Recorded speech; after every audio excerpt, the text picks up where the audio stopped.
president of the River Valley Democratic Club here locally in Bullhead City. I'd like to welcome everybody here. Thank you for coming tonight. This is going to be pretty much an open affair. It's a meet and greet. Talk to the candidates and express yourself. Ask the questions. That's what they're here for.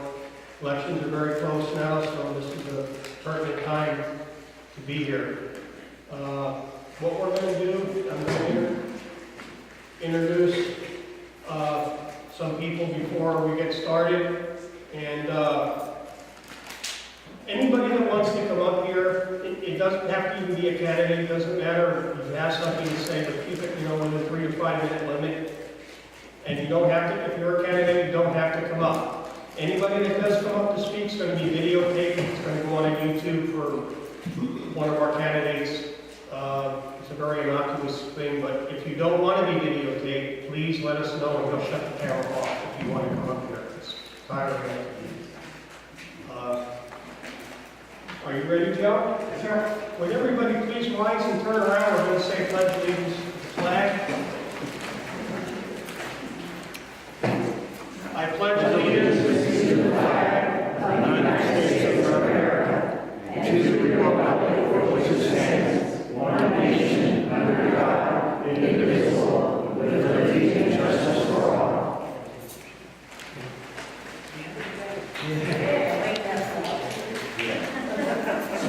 Before I introduce the first candidate, is there anybody have any questions regarding tonight's meeting here? If not, I'm going to, yes. Can we ask questions while they're up there? Yes. Oh, good. It's pretty much an open affair tonight, where, feel free to ask for whatever you want. It's a friendly meeting. We're not here against one another. It's just something, get your word out. And hopefully we'll have a good time doing it.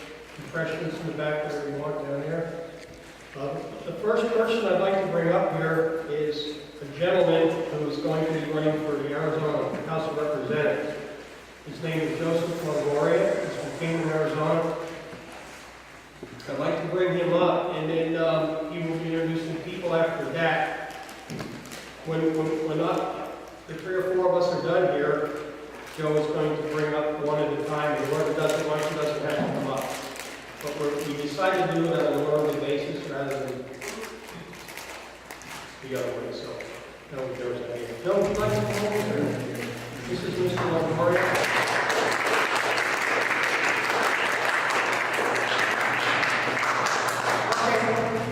Like Joseph just said, we're going to be videotaping the entire meeting. So, if for some reason you do not want to be videotaped, you need to make sure that Mike Baines here, tap him on the shoulder and let him know, just in case, we won't hold anything against you.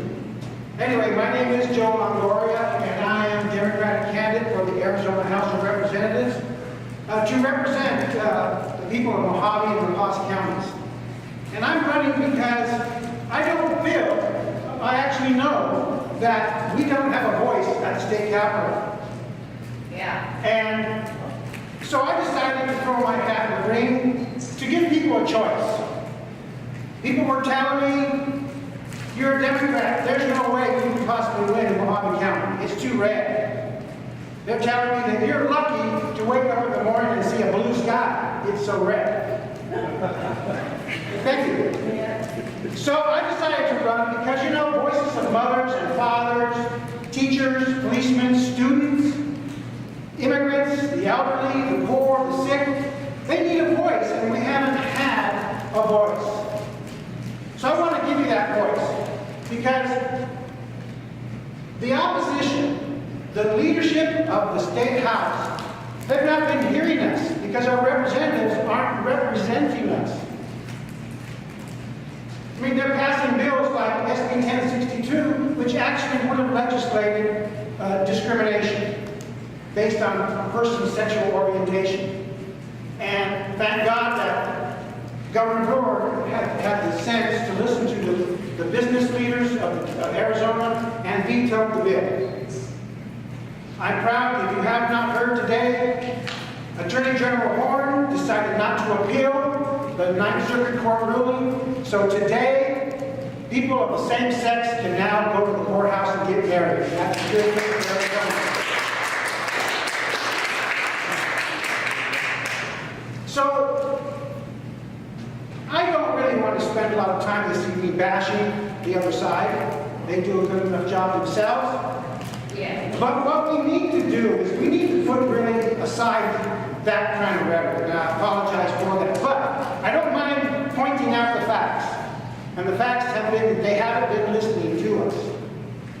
I would rather talk about we need a different, we need, I hate to say the word change, but we need to have the change of our representation so that we can stop, I think, this party bickering, you're on the right, so you can't listen to anybody on the left. If you're on the left, you can't hear anybody on the right.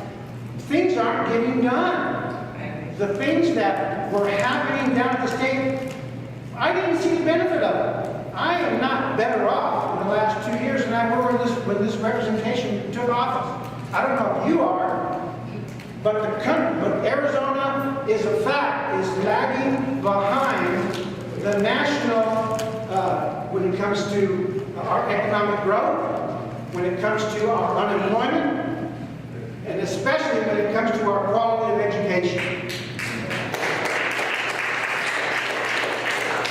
So I'm hoping that, we're in a district that if every single Democrat voted for us, we probably still would not win because the registration numbers are so stacked against us.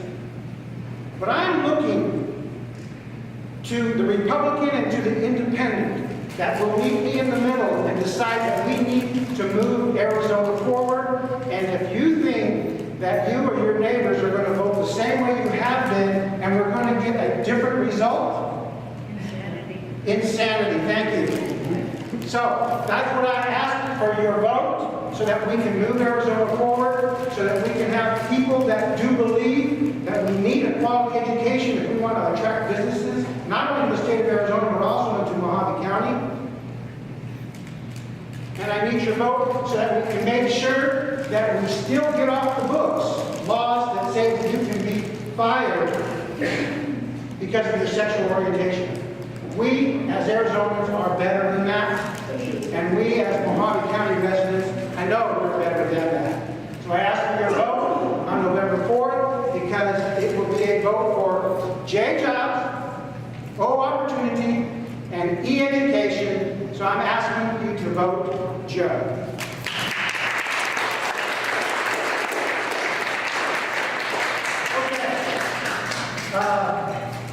Joe said, would there be anyone that wanted to ask any questions after we finish our little spiel? So I will honor that. Does anybody have a question for me? Yes, Barbara. Joe, how do you feel about these proposals that have come out in Phoenix concerning strip mining, like in Grand Canyon and other places? Well, Arizona is known for mining. It's one of our major industries, and we're proud of it. I have not seen anybody that, other than this uranium group that wants to mine the uranium near the Grand Canyon. I think that I'm not opposed to mining, but I am opposed to unregulated mining. We need to make sure that our water resources here in Mojave County are being protected for 7 generations ahead. We need to make sure that our air quality is being maintained.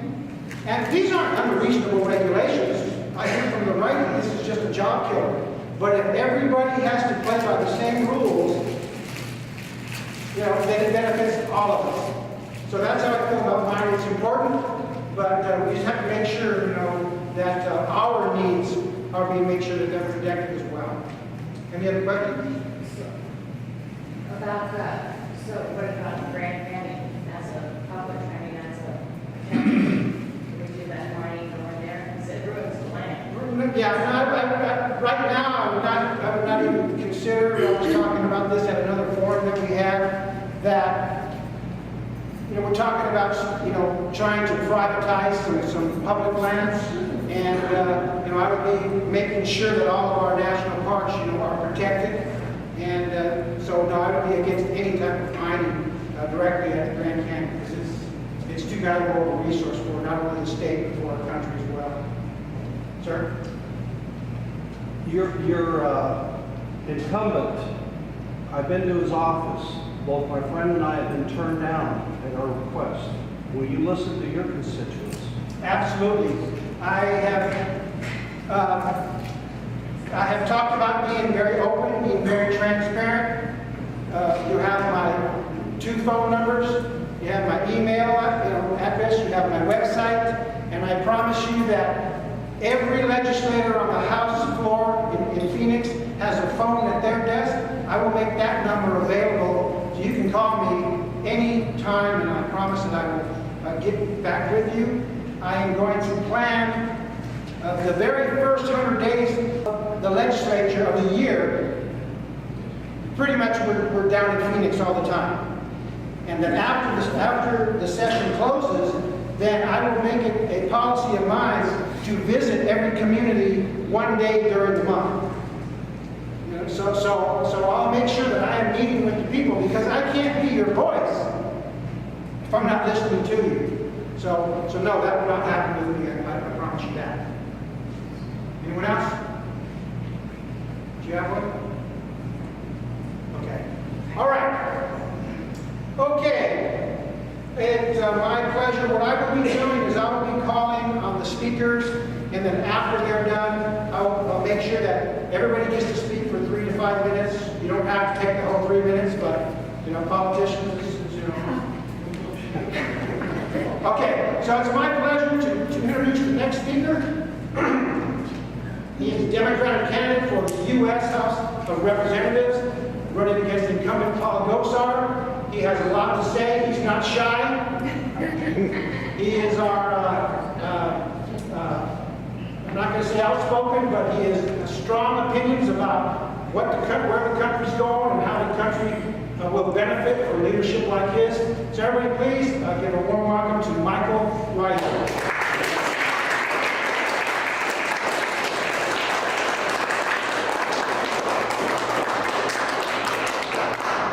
Wow, thank you very much. Bullhead, and people who are in the Democratic Party have heard me say this, Bullhead is my favorite city in Arizona, because Bullhead is why I moved to Arizona. And in 2000, I was working as a freelance author and a homeless shelter administrator in Illinois, and was looking for places to move to the west. Bullhead City was one of 3 places we considered in Arizona, and the only one I even put a job application to. And luckily, I was hired to come here. My life changed profoundly, and I believe for the better, because of Bullhead City. So I'm so thrilled to see this kind of event occur. Thank you. I'm giving yourself an applause for making this happen. This doesn't happen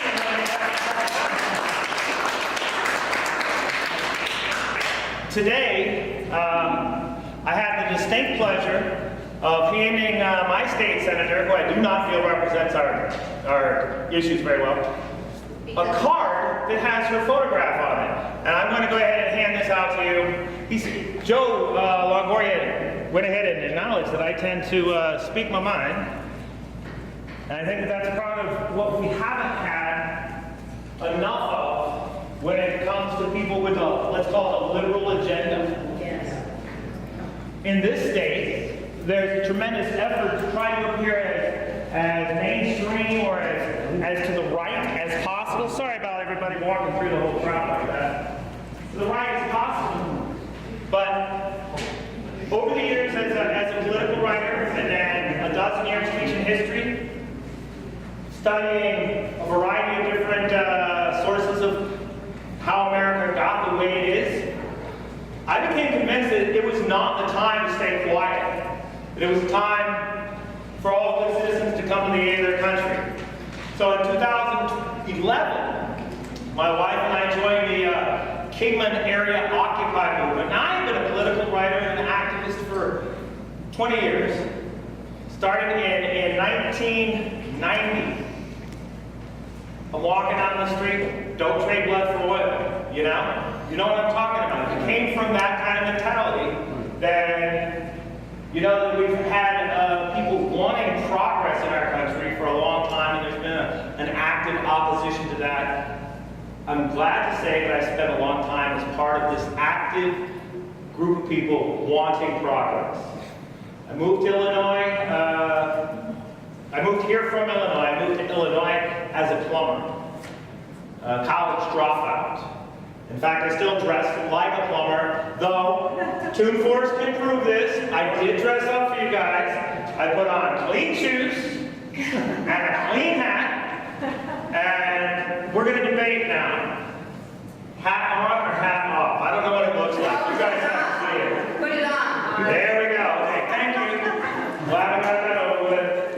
I grew up as a construction worker, the third generation construction worker. I worked as a plumber, like I say. My grandparents were immigrants from Europe.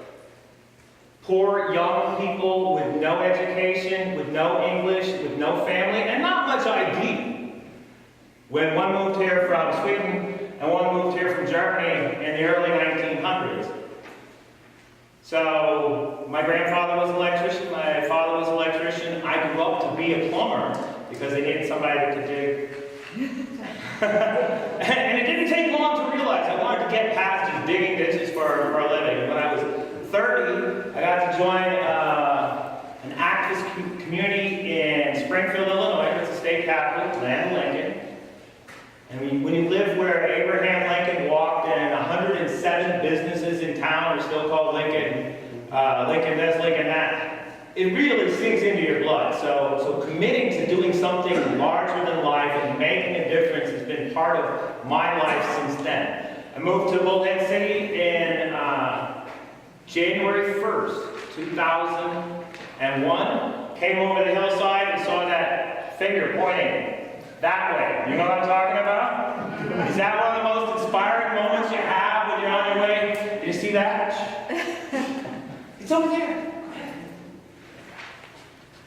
When I got here, I found that there was a community of 65% of the students were Hispanic. In fact, I was hired to teach in Bullhead Junior High por que yo hablo poquito español. In fact, where I grew up is where those Guatemalan immigrants are coming across the border right now, the Guatemalan, Honduran immigrants. Yeah, like my grandparents, no ID, no money, no family, no friends, hoping to survive the trip, you know. So, I took a real connection to Bullhead City, the families of the people who worked in the casinos. There was no poetry community here, so I activated a poetry community. I had poetry things going on for about 7 years here in Bullhead City. When my first wife died, I met this lovely lady who I'll be introducing later. And she said, let's become political. Now, I've been writing, and I've been on street corners, and I've had volunteer with the 2000 campaign, volunteer with the 2004 campaign here in Bullhead City. I actually had one of those moments where I'm walking out of the yard after the dog's been barking, and I say, yeah, you can bite my butt. And the dog gets out the door and bit me in the butt. I was over there on Sea Coral, just the Apple reference. But when Beth said that we should start doing something larger than just being volunteers, it was when we saw that the state of Arizona, the legislature in particular, was eviscerating education. Tax cuts mattered, but people's kids didn't. As teachers, you know, I felt like I got paid a lot better than when I was digging ditches, so it didn't hurt me too hard that I didn't get any pay raises for 7 years. I figured I could handle that because at least I was teaching. But then as the class sizes went from 25 to 30 to 35 when I left, I knew that they weren't caring about education. And somebody had to. We had to start doing something bigger than just ourselves. So in 2011, we were at the local Occupy thing in Kingman, and 2012 came, they announced new congressional districts, and no Democrat would say that they had the balls to run for this office. Paul Gosar was too scary, Ronald Gould was too scary, luckily for me, that woman right there bought me these. And so now I was ready to take on anything.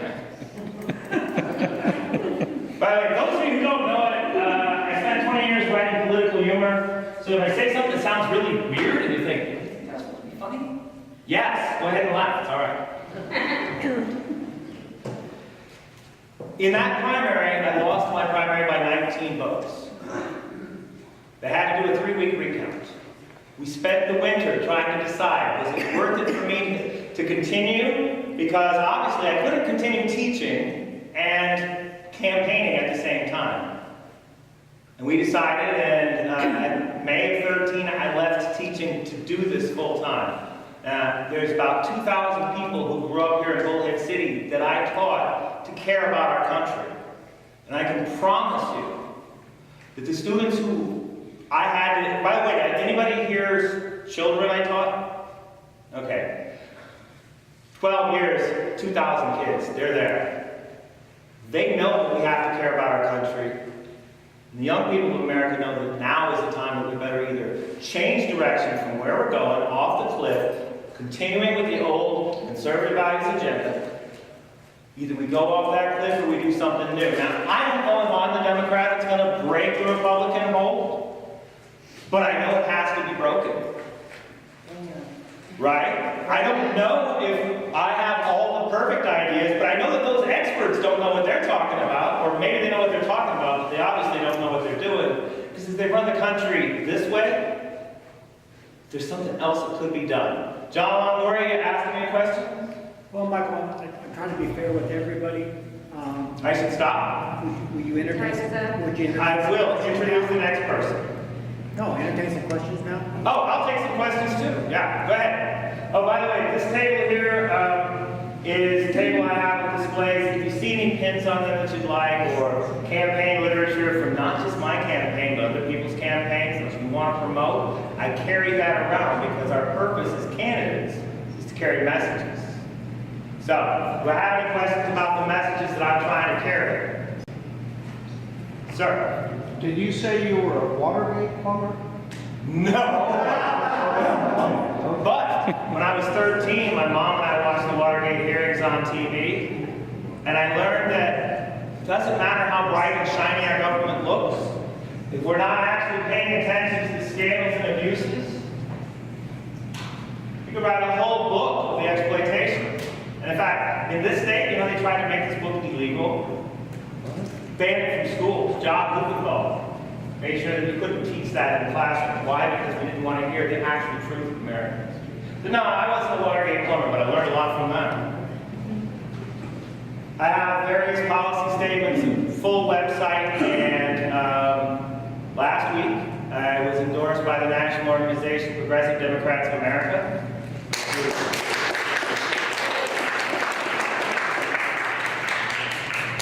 I'm like you, only reflecting the things that I'm hearing, things that I read, things I care about. So the information that you give me, that we share on the Facebook world or in conversations, is what I carry forward. I hope that I'm advancing the spirit of what you guys want to see. If I'm not, please talk to me. I've dedicated this portion of my life to making this work, so I want to help me make it work. Thank you.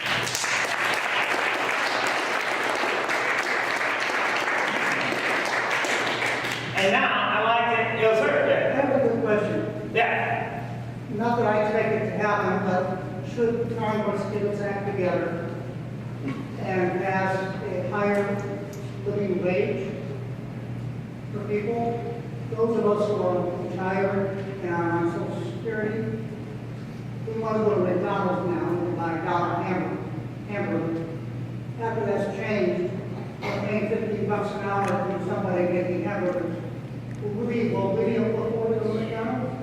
I believe that in the future, we'll still have what we call cost of living adjustments, COLAs, the same way we have in the past. But I will tell you, rest assured, Congress is not, the current Congress, let me say, is not likely to get its act together because the current Congress does not want to raise the living wage. Democrats are a significant portion of Congress, but it's clear to me running our government, they don't want to have a living wage. That's why we have seen them expedite the great siphoning of the middle class. So we have just serfs and lords. So I think to be safe, if we get what we're after, then you'll get a cost of living increase on your Social Security. If they get if CoStar gets what he's after, then a lot of people will make a few people will make a lot of money off of your Social Security when it gets put on Wall Street, and then we'll all be begging for dollars. Sir? How about our young enlisted making $7 an hour? I think that's pathetic. Yep. Really, I mean, it is true, when you're in the military, you're provided with a great variety of services that you don't have to spend money on like a civilian would. But you're putting yourself in harm's way, I'm a former military, you're sacrificing this period of your life. Like I said, I'm sacrificing this period of my life for this now. You should be remunerated, you should be honored. I wish that we had more people who were committed to the idea of public service in our country. At one point I had a different class of students and I said, not bullhead students, just to reassure you guys, what's your business? And I said, don't you guys even know what apathy means? And they said, we don't care. You're right! But apathy is our #1 problem. And I'm glad that you guys came. Because obviously you aren't apathetic. Do I have any other questions? Yeah. On your, your state, how do you change this horrifying minimum wage or right to work state? I was horrified. In 1968, I made $1.65 an hour and $20 in tips. In 2011, I made $4 an hour and $40. Now, how in my God is that 50 years apart? I thought I was coming to. I couldn't believe it how you got past the federal minimum wage. But I was horrified. Horrified. How can anybody live on that? It's sort of the same way that we have Walmart, for example. And by the way, I'm going to Walmart tonight to go buy some things. I'm a Walmart Democrat. I live in small, rural America. If you don't go to Walmart, you can't buy as much, right? But they say on average that each Walmart employee costs the federal government $4,700 Right. in subsidies. That's how they're going to do it. They'll figure out a way to keep our workers from not paying our workers, demonize them. Have the government pay for the social services, and then demonize the government for that. It's a clever plot. I shouldn't be so sarcastic, but I do not have faith that this conservative values agenda is working towards our good. So, They were pretty good at corporations. right. And that they're bought and sold. They're bought. Mr. Sheehan. No question, but I just heard recently that Scott Walker thinks it says that $7.25 an hour is a livable wage. I'd like to suggest he lives on it. Couldn't give. We couldn't hear what he said. They said he would like to suggest that they try living on it? Yeah, all of us that think that $7.25 an hour is a livable wage. Every one of them should live on it. Absolutely. Yeah. I'm going to be here for a while longer. Happy to answer questions, but I'd like to get to Beth Weiser. Because none of us would be here if she hadn't had this kind of inspiration, because she said she wanted to take a stance against the way they were attacking education in the state. Even though she was just a teacher, she figured there's something we can do. And in 2010, she ran for office while maintaining her job as a teacher of computer science up in Kingman. She's a former realtor and a realtor again, because when we left teaching to run our campaigns, it gives her a clear way to earn income and focus. She has some great plans about how we can improve the culture of education, the funding of education, and she's definitely my moral compass. So, ladies and gentlemen, Beth Weiser.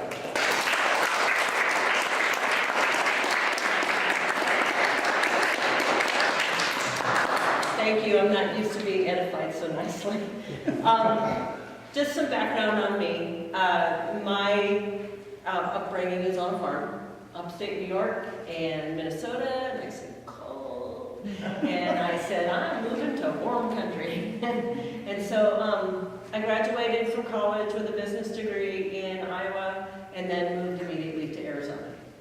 And have been here since then, 1984, 30 years. Moved to Phoenix, I've been in the Phoenix Valley, I've been on the northeast side of 40, and then now on the northwest side of 40, through those years. During that time, as he was saying, I've worked in real estate, I've done property management, I've done sales, I've done business sales, of course I have a business background. I've created business, my ex-husband and I had businesses, and then when I needed to take care of my youngest, who was in junior high at the time, and facing divorce at the time, I said, you know what, now I gotta do something that's a real job, right? And went into teaching. With my business degree, I was able to teach technology. That was a really interesting experience because one of the things that we hear a lot from our Republican-led legislature is how teachers don't know enough. That's the reference. Teachers can't be trusted. That's the reference. So they keep cutting the things that make teaching a profession. Year after year, generation after generation, centuries have gone by where teachers are working on making it a profession. And in the last 10 years, our Arizona Republican legislature has made sure that they've underlined all of that. I mean, you remember the bills that went through the state that talked about the policemen and firemen couldn't have their pension,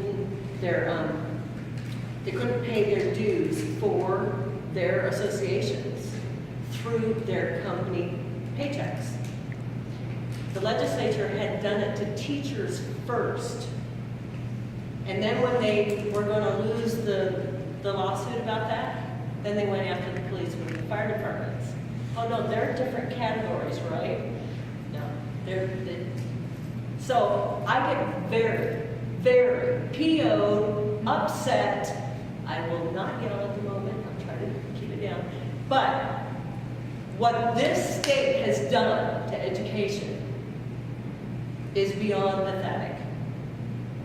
They weren't in that great a standing in the first place, but wanting to destroy the future of our children. We have a whole generation of kids right now that do not understand what we got. They don't know the education we got. They don't understand how to make a meal because they got home back in junior high. They don't understand what notes are played on a piano because they were denied music. We have people who can't participate in a team athletically because their parents don't have the money to pay the fee. And that's what our state legislature has been doing to our children. Not to mention how to add, subtract, multiply, and divide.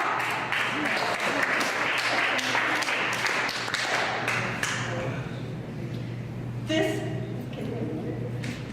is why I started running for office, okay?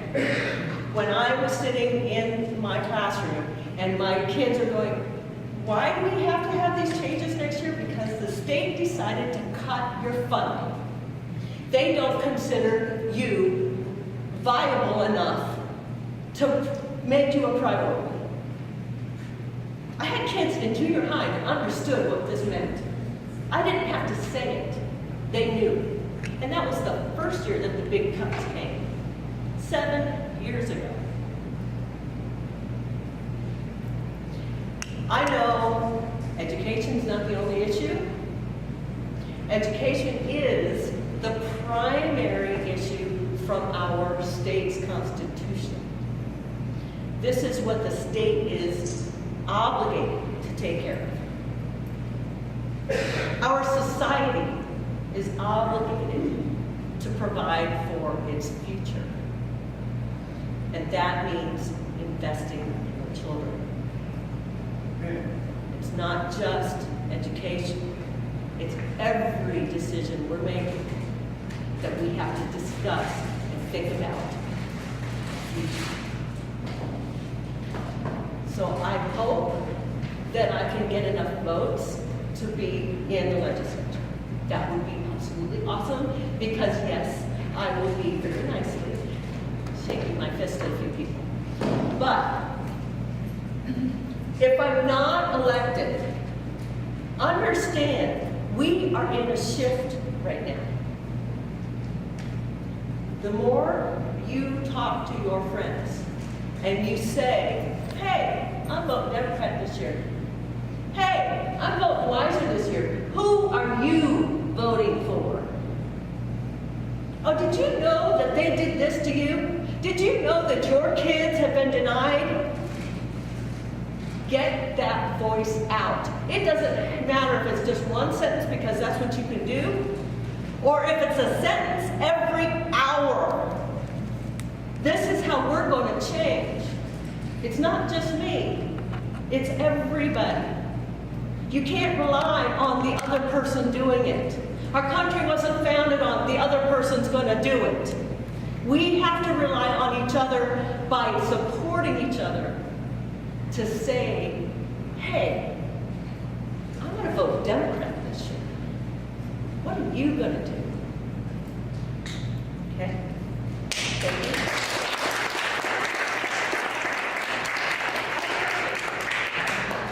What are your thoughts on Common Core?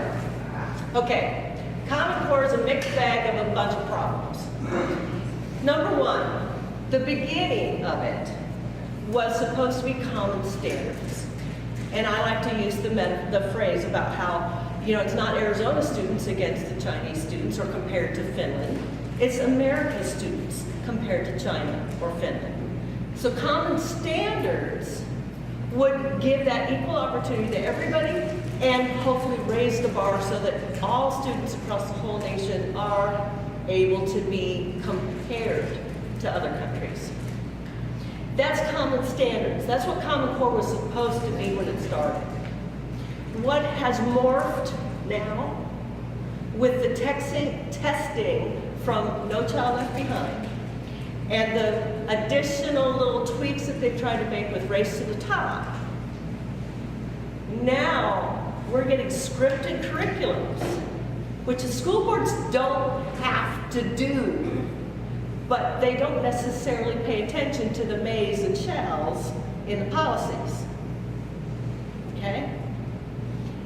School boards do have control over their schools when they take it. So, it came in the example that I can give you as far as the math classes are where a lot of this is starting right now over there. And the teachers were told, well, you can do this, teach this method, and teach this method, and here you go. Well, apparently they didn't get the training. I only left a year ago. This year they've started it. I know they have not had the training to teach the new scripted way, right? So that's despicable in my mind, because that's another part of these budget cuts that have caused this problem. Because now the school boards don't have the funds to make sure to train their teachers so that the teachers can teach. When they keep hitting them with new programs, we're not doing it. It's a cliche, but I still think we need to go back to the basics. Thanks. Are charter schools helping or hurting? Charter schools in themselves are not hurting anything. The idea of charter schools was originally so that they could be models for making public education better. Okay? But unfortunately, what I've been understanding is, and I've observed, what was making charter schools better, a lot of charter schools are not cutting the grade, but the charter schools that were getting better results than the public schools, those things that would have been the good modeling and things we could have grabbed from that to give the public schools, they haven't used. I mean, one thing that I would really like to see, and I think it's critical, that charter schools are using and public schools have not been able to adopt, is requiring some parent involvement.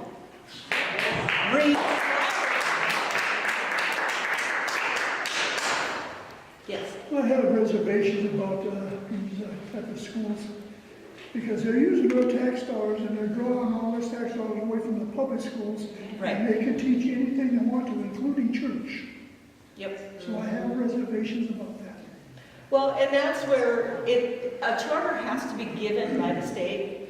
Most schools that have a religious affiliation have to be a private school. They should be, yeah. Okay, But the so money- then the charter schools that are paid money by the public funds from the state, they have to be approved to get the charter, Right. okay? And yes, this is another area where our legislators caused big problems, because they keep saying, oh, well, you can give a tax donation to, I forget what they're called now, the tuition credit to a charter school for way more amount of money than you can for a public school. And it's so that they're funneling money to charter schools and to private schools in particular, a way that's coming out of the public funds. Yes. And that's where I have a reservation. You should have one public school and another charter school, another. You can't support all of them. No, and here's a big issue I would like to address, and I will thank you for bringing that up. Do you know how many charter schools and private schools we have in this county? Has anybody looked it up? There were 5 to 7. 5 to 7 in the whole county. If they destroy public schools, I'm talking about the legislature, if they continue to destroy public schools because they want people to send their kids to charter and private, we are screwed. We don't have the place to put our kids. Any other questions? I got one more, just a comment. Recently, we're in Arizona, the Republican state legislature is writing a bill now to teach civics in school. And my question, what kind of civics is he going to be teaching? Repeat the question. Right. Is it going to be on the Constitution really, or is it going to be ideological? Yeah. Well, and I'm talking about what kind of civics will get taught in the public schools when, who is it that you said would have to be in charge? I didn't remember his name, but he's a Republican. A Republican from the legislature. And yeah, unfortunately, the system, you may already know this, the system is created where school books, textbooks are purchased by the publishers who make them. The publishers then are private businesses, they can do whatever they want, right? So they don't have to make his story what was factually based. So it's up to the school to make sure that his story that they're choosing to teach the kids is fact-based. I mean, the big thing a year ago from Texas, the publishing in Texas about taking Thomas Jefferson out of the social studies books, yeah, it's absurd. Any other questions? Yeah. Okay, great.